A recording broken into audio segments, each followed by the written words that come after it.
notre démocratie permet d'élire un président, qui est accusé de présomption de culpabilité parce qu'il a déclaré un emploi fictif pour ses enfants, et de sa femme. Cette dernière a peut-être aussi profité des allocations chômage, après son licenciement. Après tout, elle en avait le droit. Pénélope, a-t-elle touché le chômage?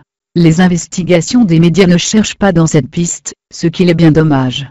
Les rédactions de la presse ont peut-être l'ordre de ne pas vérifier cette hypothèse, parce que cela entraînerait un incident constitutionnel, et une révolte des citoyens, qui se sentiraient encore plus volés.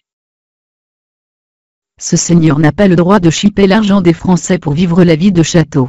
Non, nous ne sommes pas en Angleterre, où la reine nourrit et entretient toute sa famille. Si Fillon est élu, sa famille aura des emplois fictifs bien sûr, mais il va se remplir les poches pour pouvoir entretenir son manoir pendant toute sa vie. En tant que politicien honorable comme il le prétend, l'intérêt général doit passer avant tout, alors que dire de son entreprise de conseil, qui travaille avec le groupe AXA? Il n'y a pas un conflit d'intérêts? Ça ne vous fait pas gerber d'avoir une racaille à l'Élysée? Un homme politique doit avoir de l'honneur, alors peut-on s'abaisser devant son ennemi pour demander de l'aide et son soutien? Que croyez-vous que Sarkozy lui a demandé en échange? Bien tout simplement des places de ministère pour ses amis, mais surtout de manipuler la justice pour effacer toutes ces accusations en cas de victoire à la présidentielle. Alors que Fillon avait mis en cause la lenteur et les magouilles de la justice dans les affaires de son ennemi politique. Après Sarkozy, Hollande, j'ai mal à ma France. Champion mon frère, tu veux continuer avec Fillon?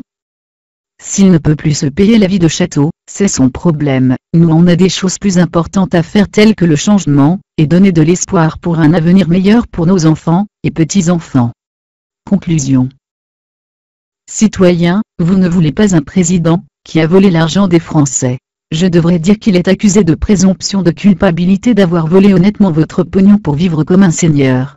Voulez-vous l'assigner à résidence pendant 5 ans à l'Élysée pour pardonner ses vols?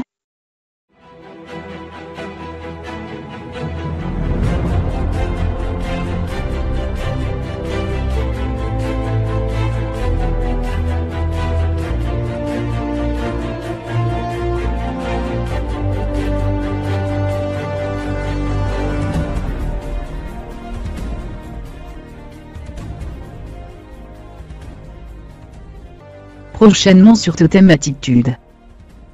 Si la fonction du président de la République était un emploi fictif,